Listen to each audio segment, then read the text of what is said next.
querer pasar a algo mucho más formal, a algo que hubiese un desarrollo teórico detrás, empecé a practicar GEMA.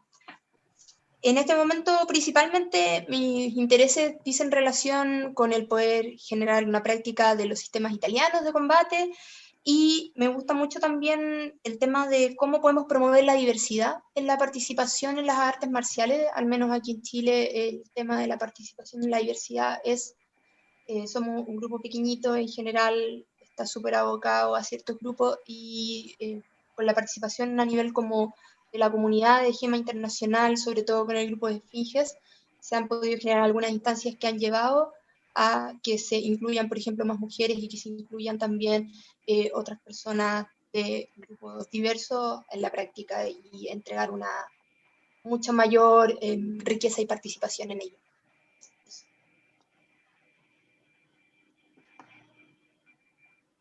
Estamos aquí, bueno, nuestro siguiente compañero, que de momento todavía está teniendo algunos problemas para poder acceder, es Tomás, y él nos va a contar un poquitito de qué es lo que hace. Mientras tanto, quizás podríamos empezar a contar un poquitito qué es lo que es GEMA, quizás. Muy bien. Bueno, arranco yo entonces. ¿Qué es lo que es esto? EMA, depende de cómo le digamos, HMA, son las siglas para artes históricas, artes marciales históricas europeas. Es un término paraguas que engloba aquellas prácticas que se daban en la parte de Occidente, digamos, global, en lo que es Europa, ¿sí? Principalmente. Y lo que se intenta es recuperar, a la par de lo que sí existe mucho copiosamente de las artes marciales orientales, el uso de los diversos sistemas de combate que se utilizaban en el medioevo, en el Renacimiento, en la modernidad, en lo que era el sector europeo, digamos, todas esas culturas. Nosotros lo que intentamos, dame un momento, porque estamos resolviendo los problemas técnicos, disculpe la gente. Yo lo resuelvo. Sí. Bueno, se intenta despegar un poco de lo que uno entiende por esgrima. Cuando pensás en esgrima, pensás en dos personas vestidas de blanco, paradas así, con unas espadas muy esbeltas, tirando en una pista, ¿no? La esgrima deportiva, la esgrima olímpica. Lo que nosotros intentamos hacer es recuperar los sistemas de combate que tenían, tanto en el medioevo, en el Renacimiento, en la modernidad, como bien decía, desde una perspectiva de cómo usaba el arma esa persona para desenvolverse socialmente en los distintos contextos en los que se usaba un arma en esa época, ¿sí? Sin caer en la variante deportiva de hacer un punto de más, que es donde la vertiente que ha tenido, por la consecuencia natural de lo que es lo social, esa práctica, ¿sí? Recuperar un poco eso en tanto arte marcial. EMA, esgrima histórica, se basa en la idea de que nosotros tenemos un montón de tratados que han llegado a nosotros y escritos por maestros de armas, por diversos particulares en distintos lugares. Hay distintas tradiciones de esto. Tenemos en la tradición de lo que se conoce la tradición imperial, en lo que era el desarrollo imperio romano, tradiciones germánicas, españolas, que cobran su magnificencia, digamos, en lo que es el siglo de oro, y las tradiciones italianas, se podría llamar, entre lo cual podemos hablar de lo que es la tradición boloñesa de esgrima, la ciudad de Bolonia, y todo su prolífico serie de tratados de esgrima, de defensa, con distintas armas, como después va a hablar Tomás. Es un arte marcial para nosotros, porque arte marcial implica, bueno, esto de hijos de Marte, ¿sí? Las artes de Marte, las artes de la guerra, para Marte el dios romano de la guerra. Lo que nosotros estamos tratando de recuperar, ¿sí? Es cómo usaba la espada esa gente, cómo se relacionaba con esa parte desde la práctica corporal. Como decía Trinidad, no nos interesa tanto por ahí la cuestión de la vestimenta de época o demás, sino el cómo se usaba el arma, ¿sí? Es un mito muy grande que no existía y que los caballeros se pegaban así como brutos y ganaban más fuerte y demás, que nos ha vendido la televisión hoy por hoy.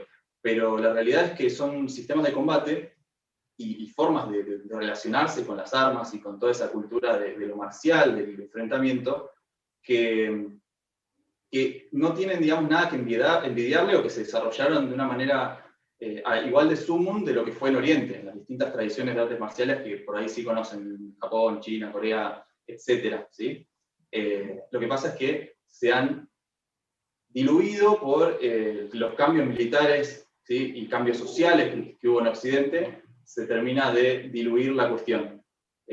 Nosotros lo que buscamos es recuperar eso una vez más, desde la parte de la práctica, como la práctica en sí misma, ¿sí? Tratando de escindir el por qué se usaba, o la manera de resolver los conflictos, porque es obvio que nadie que practica esgrima histórica anda con el anhelo secreto de agarrarse espadazos, ni mucho menos, pero sí porque es una práctica que tiene un valor en sí mismo y es bella en sí mismo, como cualquier otra arte marcial. De momento, así.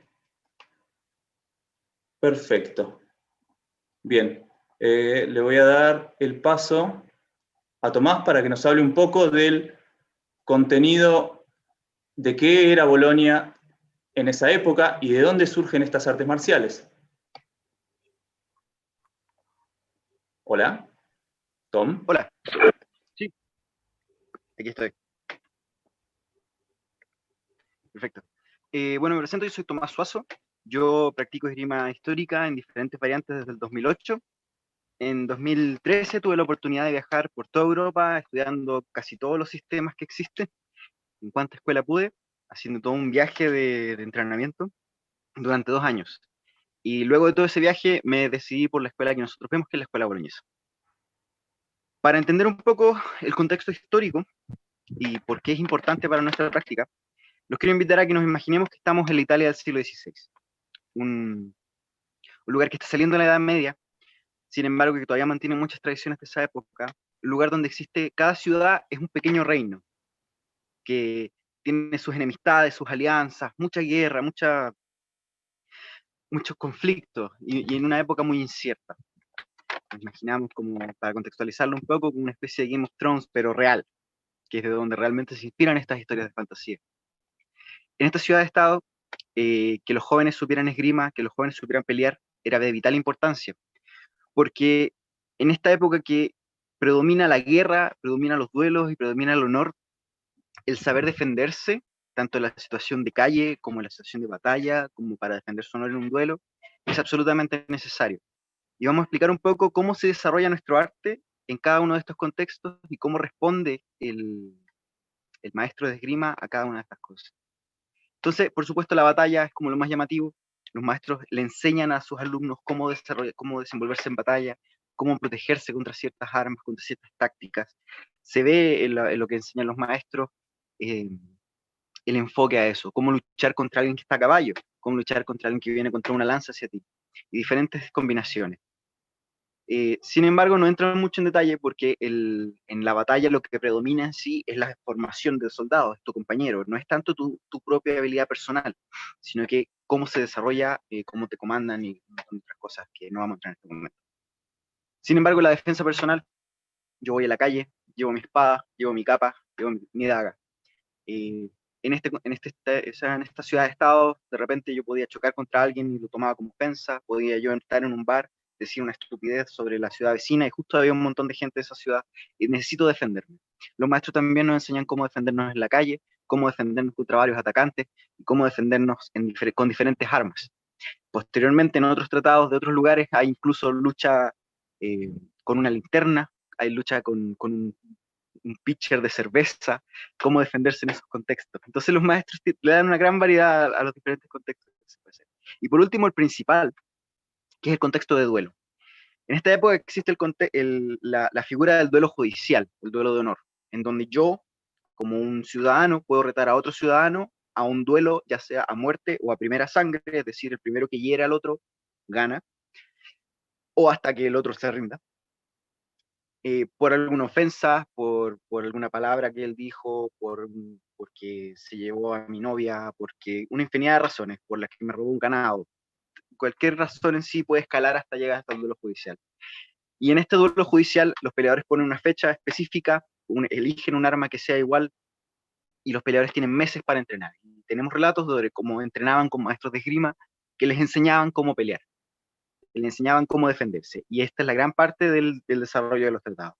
Y por último, otra parte, que es el esgrima de sala, que es ya el ejercicio de la esgrima como una especie de deporte, como una especie de búsqueda de bienestar del cuerpo, como una búsqueda del arte, en que se dan movimientos específicos, se dan rituales específicos que son dentro de la sala. La sala es donde se entrena esgrima, y ¿cómo se llama? Y se estructuran de esa manera. Los maestros de esta época, si bien la esgrima no era vista como algo demasiado noble en el contexto en que se ve, se la asocia mucho como con la baja vida, sin embargo todos los nobles debían ser diestros esgrimistas. Hay una dicotomía interesante ahí. Los maestros, en el contexto del siglo XVI, en el contexto en que se está sistematizando el conocimiento, en el contexto de que se trata ya esto como un arte o como una ciencia, crean los tratados, y los crean tratando de sistematizar todo su conocimiento de una forma concisa, generalmente tiene como 200 páginas, en que explican su sistema de combate. Y la tradición que nosotros seguimos, la tradición boloñesa, comienza esta tradición aproximadamente desde el siglo XIV, con Antonio Dardi, Guido Antonio Dardi. Y la tradición sigue hasta a los maestros que nosotros vemos principalmente, que son Achille Marozzo, Antonio Manciolino, ¿cómo se llama? De la Gocchie, que son maestros que escriben tratados y que nos llegan hasta estos días. Eso es lo importante. Por ejemplo, el original de Dardi no tenemos su tratado, se asume que escribió uno, pero no lo sabe. Y estos tratados generalmente están organizados en una parte en que te explican un poco la filosofía de cómo combaten, la filosofía de la época, por supuesto, muy cristiano, siempre alabando a Dios, alabando al señor feudal que financió el tratado porque era muy caro. Después se van un poco en los conceptos más básicos, conceptos teóricos como el tempo, la misura, y un montón de otras cosas que no vamos a entrar en detalle en este momento, pero son extremadamente interesantes. Te da consejos sobre cómo combatir y después se van de lleno a los ejercicios y a lo principal, las formas. Las formas, como se puede saber bastante bien, es una secuencia de movimientos que simulan un combate. Hay dos tipos principales que son los asaltis y los abatimientos. Los asaltis son un poco más de esgrima de sala, en que te entrenan el cuerpo para moverte como debe moverse un esgrimista y te enseñan las conexiones y los tipos de movimientos que tienen que seguir. Y después los abattimenti tienen una idea un poco más bélica, por así decirlo, de un uso más práctico, en que son un poco más enfocados a la batalla. Bueno, entonces dejo a mi compañera Trinidad, que si no me equivoco nos va a hablar, o a Ezequiel, que nos va a hablar de esgrima.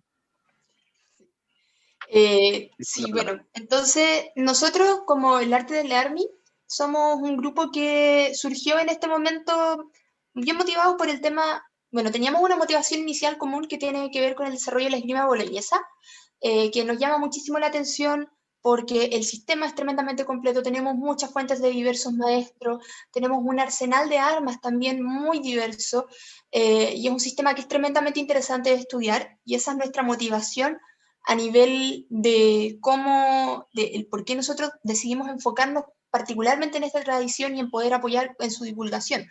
Pero además, con todo lo que pasó en este año, con el tema del COVID, la pandemia, el confinamiento y el aislamiento, nos enfrentamos en un dilema de cómo podemos reenfocar la práctica, que estamos súper acostumbrados a poder realizarla en nuestros grupos con distintas personas, ¿verdad?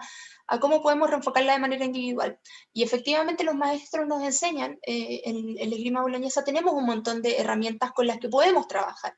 Y empezamos a diseñar este curso online que el objetivo es poder tomar todos esos elementos y los principios fundamentales para poder, en el fondo, generar una práctica que tenga sentido con el estudio de los tratados, que vaya más allá de solamente desarrollar y sacar técnica tras técnica, sino que entienda qué es lo que está pasando detrás. Entonces, ese es un poquitito nuestra parada actual y la motivación en el por qué decidimos empezar en este momento con este curso. Y siempre pensando en un enfoque bien personalizado. Nosotros somos un grupo que considera, y somos los tres como instructores, creemos que el estudio de los tratados es fundamental para poder desarrollar bien la práctica de GEMA, que hay muchísimo valor en las enseñanzas que tenemos y que en el fondo los sistemas bien estudiados y a cabalidad, de manera sistemática y organizada, son fundamentales para poder traer esta tradición que hasta cierto punto se cortó, ¿verdad? Porque no es una tradición que haya continuado a través del tiempo hasta ahora, sino donde un momento en que se dejó de utilizar la espada, se empezaron a utilizar otras armas, ¿verdad? Y que ahora para poder retomarla necesitamos sí o sí hacer ese trabajo de manera bien concienzuda. Eso principalmente. Ahora lo que nosotros queremos hacer es mostrarles un poquitito a qué nos referimos con esto de la esgrima boloñesa, el arsenal de las armas, y cómo es que en el fondo nosotros podemos estudiarlo de manera sistemática y cómo vamos en el fondo conceptualizando qué es lo que se hace. Así que los dejo con Ezequiel. Muy bien. Me toca hoy mostrarles y hablar un poco de lo que es la espada a due mani, o espada a dos manos, ¿sí? Es un arma, este es un simulador, porque es para la práctica, lo muestro ahí, la punta enrulada y protegida, si esto no tiene punta, y es romo, ¿bien? Porque está pensado para mi práctica en solitario con un compañero. Se mueve como una espada, ¿sí? Una espada está lejos de ser una barra de fierro que alguien le saca filo y se va a pegar. Es una herramienta bastante pensada, bastante diseñada, ¿sí? Esta gente era profesional de lo que hacía, por ende intentaba optimizar su artificio. Esta espada en particular es una espada que se ve en la época de la esgrima boloñesa, más que nada en la sala se enseña, pero también se sobreentiende que era de uso en batalla. No era un arma de defensa personal en el hecho de que, como nos decía Tomás, por ahí nadie iba a ir a la taberna con 1 metro de fierro colgando hacia atrás, ¿sí? Y también lo que nos dicen las películas de que se sacaba de acá es imposible. O sea, literalmente es imposible sacar esto de acá. Tal vez hay imágenes pictóricas de que alguien a caballo, para que no vaya arrastrando o para que no vaya molestando las ancas del caballo, podía llegar a atarla de alguna otra forma o en la grupa del caballo, lo que sea, pero era un arma que cuando se desenfundaba se utilizaba para su propósito directamente. Y en la sala se la estudiaba porque, por esta cuestión de desarrollar el arte en su cabalidad, ¿no? De ser diestro con todas las armas, no con una espada, si no había un especialista, eran cuestiones más holísticas que se buscaban, con las armas de asta, sean distintos tipos de lanzas, lo que sea, puñales, poder derribar al enemigo, todo ese tipo de cuestiones. Entonces, este arma ve su punto álgido de uso en lo que es la batalla. Es un arma que nos permite enfrentarnos 1 a 1 porque es un arma relativamente hábil, ¿sí? Me trabaja a los 2 lados del cuerpo independientemente de que, ¿sí? De que una mano vaya arriba y la otra abajo, las dos trabajan para generar potencia. Y yo también puedo fácilmente moverme a un lado y al otro, ¿sí? Y enfrentarme con un enemigo o con múltiples enemigos. Los maestros muchas veces nos hablan del combate singular o plural, ¿sí? Pensando en una situación de escaramuza, en una situación donde yo estoy encargado de proteger a un oficial de una tropa, ¿sí? O al tamborillero o al banderillero, yo debo ser capaz de enfrentarme con alguien y rápidamente golpear a otro lado, etc. Los maestros, para la espada larga, nos hablan de lo que son los asaltos, ¿sí? El maestro Marozzo, por ejemplo, nos deja una sección de asaltos que nos habla de cómo engañar, ir por el otro lado, tirar golpes, redoblar esos golpes, ¿sí? Ir con puntas y con cortes a la vez, cómo salir seguro del combate, y una multiplicidad de cosas, ¿sí? Que incluyen, ¿por qué no?, algún tipo de toma y de uso, porque tenemos que entender de que el arma es toda, no es solo la punta, no es solo la hoja, tenían este tipo de cosas. Esta es una reproducción, pero los reales tenían, como se ve en nuestro logo, lo que se llaman el seti, que son 2 púas que sirven para parar, para dar una protección extra a la mano, pero también podrían servir para golpear con ellas, para golpear con esta zona, para dar un pomazo, ¿sí? Si bien es un arma relativamente ligera, que va del 1,5 kg a los 2 kilos máximo, imagínense cuánto pesa una coca, ¿sí? Una Coca-Cola, como para darse idea, pero al ser de acero y al viajar tremendamente rápido en las manos de alguien entrenado, podía ser letal realmente. Es una de las armas que nosotros estudiamos con mayor gusto. Ahora le voy a pasar a Tomás la palabra, que nos va a hablar de otro juego de armas muy interesante. Gracias, Zeta. Bueno, yo les voy a hablar de otra de las armas que principalmente trabaja la esgrima boloñesa, que es la espada de una mano, la espada sola. Esta espada, bueno, los maestros antiguamente solo hablan de espada, no nos quedan la terminología, como entre comillas, correcta, porque la mayoría de las terminologías que se usan son modernas. Normalmente esta se le llama la espada de hilato o la espada de punta y corte, que es diferente de las espadas anteriores, es una espada predominantemente del siglo XVI, que tiene estas anillas, generalmente también puede tener una barra que protege los nudillos, o incluso puede tener varias anillas que protegen la mano. A diferencia de la espada normalmente, que es la imagen típica, que no tiene nada más que la guarda completa. También, igual que la espada larga, tenemos el pomo, el mango, la guarda, gavilanes, las anillas, el ricazo, que es la parte donde yo puedo pasar mi dedo, la hoja, que se divide entre filo verdadero y filo falso, dependiendo desde dónde están apuntando mis nudillos. Mis nudillos son filo verdadero. Tiene la punta, por supuesto, y dividimos la hoja entre el débil, la parte final de la hoja, y el fuerte, la parte más cercana a la mano. Esas son las definiciones técnicas que se usan para hablar del esgrima. Esta es la arma más popular de la esgrima boloñesa, porque es la arma que normalmente la gente podía llevar tranquilamente en la calle, la llevaba en su cinturón sin mayor problema, junto con su capa, junto con una daga, junto con también el broquel. El broquel es una especie de escudo que se toma de esta forma y que tiene un rol muy activo en el combate. Vamos a ver en unos momentos más una parte de la forma que nos da el maestro y de cómo nos enseñan. Y también vamos a hablar sobre la terminología que ocupan los maestros. La mecánica de la espada, para seguir hablando un poco más en profundidad, como bien explicaba Ezequiel, las espadas tienen un punto de balance en la que yo puedo moverla.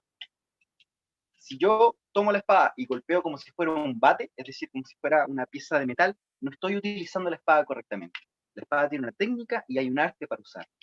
Yo tengo que lograr reclutar todo mi cuerpo para poder lanzar un corte y que ese corte sea lo más eficientemente posible. Y debo ayudarme de las propiedades físicas de la espada para poder cortar de manera correcta. Muy diferente cuando yo tiro un corte a lo bruto a cuando corto correctamente. No sé si se puede apreciar en el video muy bien, pero hay una gran diferencia en velocidad y en potencia a la hora de usar mecánicamente bien la espada. Esto no es algo que yo pueda tomar, y todos los artistas marciales que nos están mirando van a saber inmediatamente de lo que estoy hablando.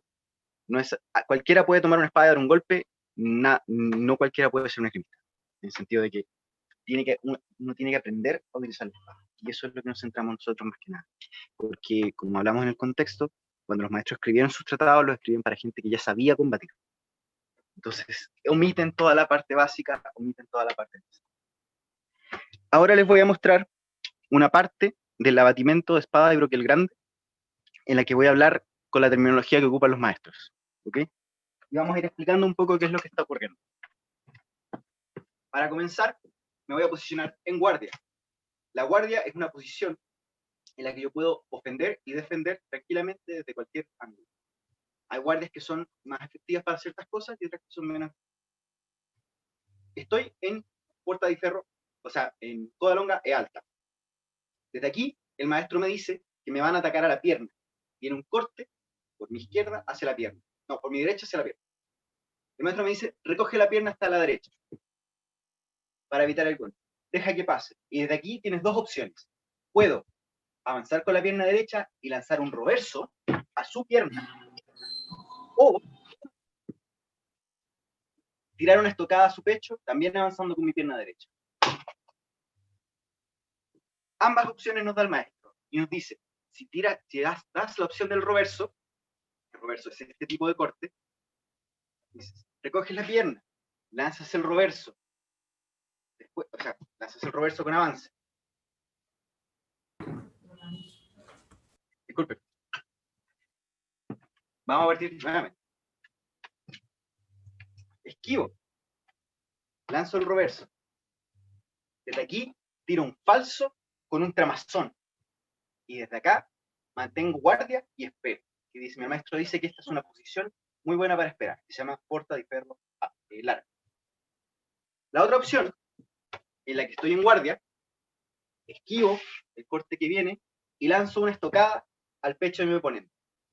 Desde acá voy a asumir que mi estocada fue desviada, por lo tanto el maestro me dice, das un gran paso hacia atrás y lanzas una estocada hacia su cara acompañada del broquel.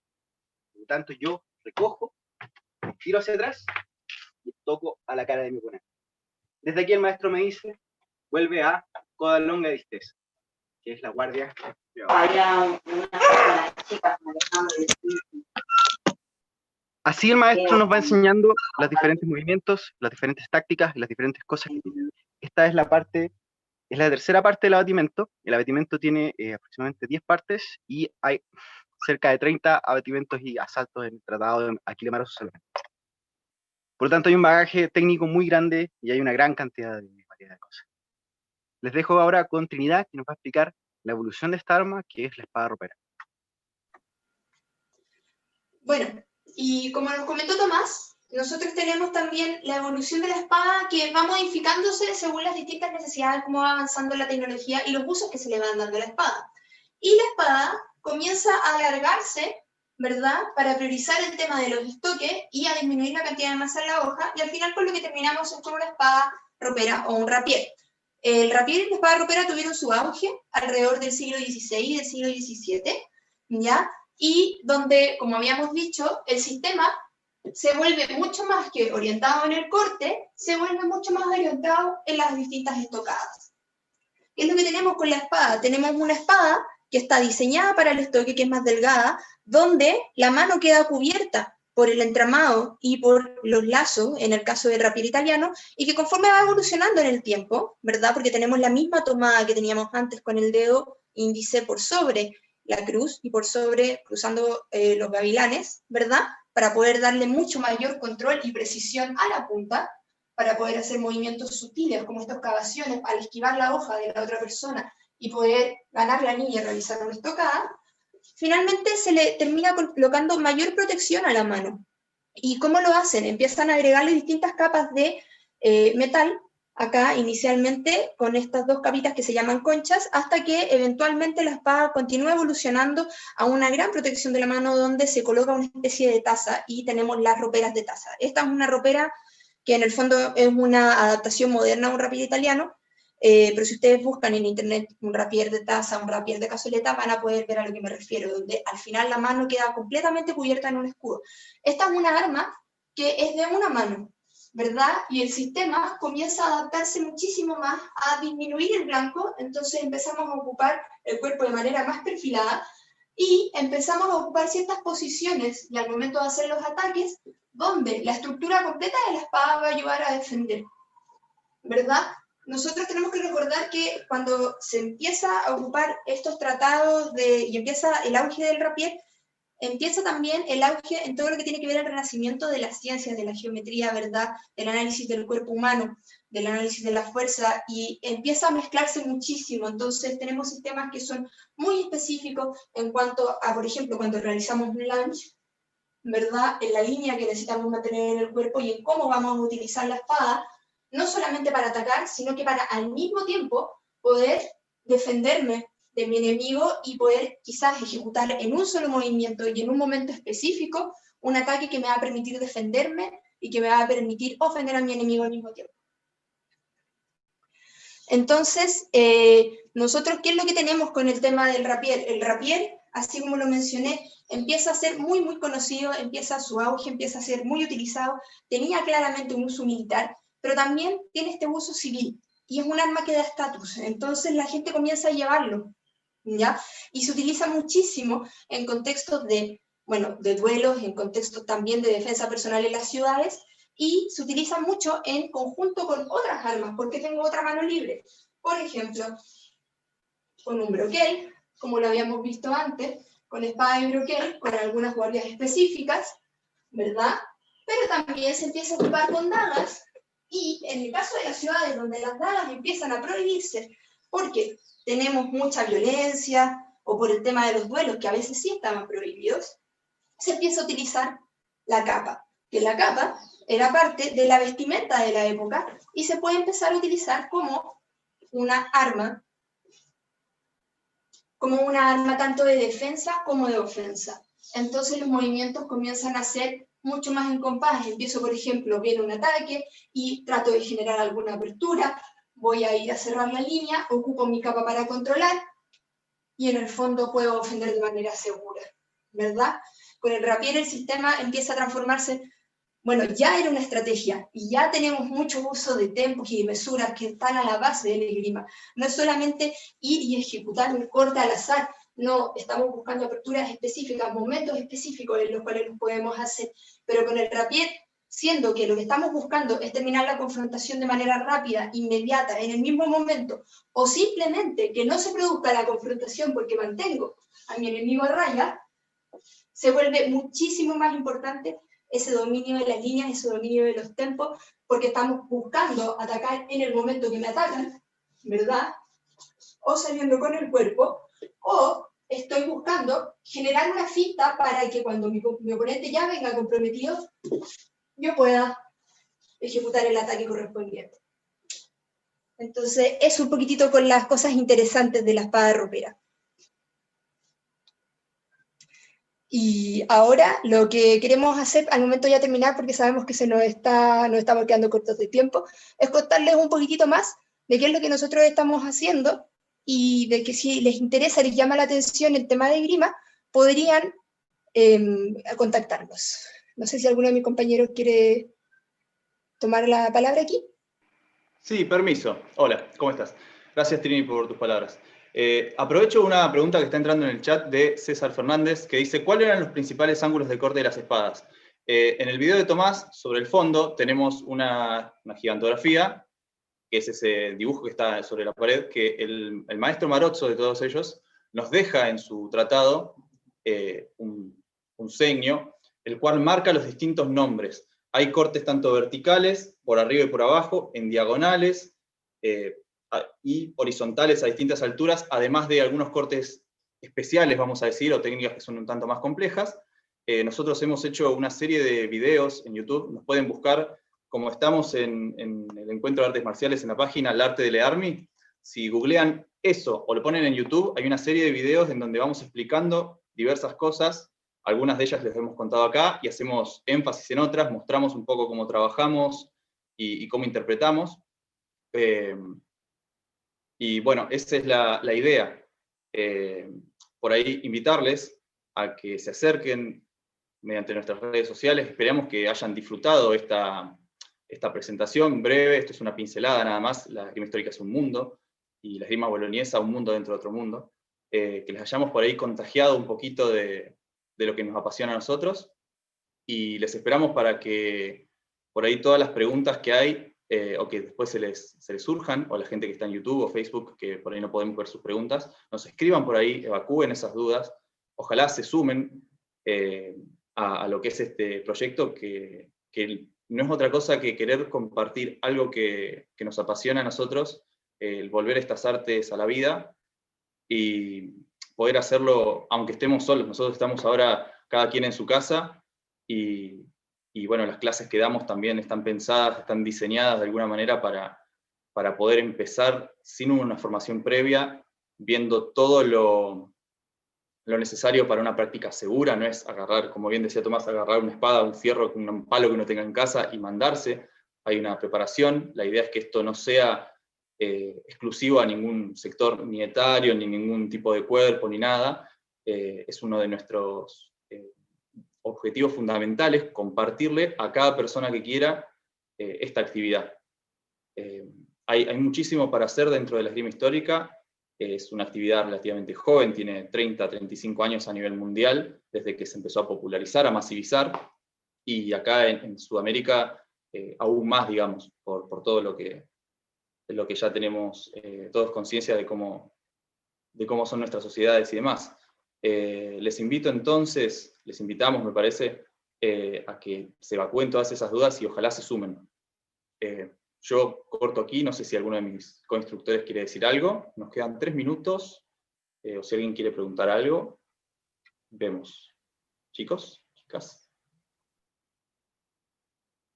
Sí, o sea, quizá hablar típico de la desmitificación de las espadas, de los caballeros, de nosotros, dejar súper en claro que nosotros no nos creemos caballeros en el siglo XXI.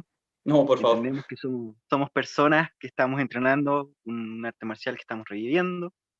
Dar también a cuenta quizá que existe una gran cantidad de torneos y una línea competitiva de lo que hacemos, que es muy entretenida y muy interesante, que a la gente a veces necesita la competencia, otra gente no lo necesita como una práctica, y como decía Ezequiel, para nosotros es muy importante que cada persona pueda encontrar su lugar en lo que hacemos, porque la esgrima histórica ayuda mucho a uno mismo, en términos como físicos, y en términos mentales también.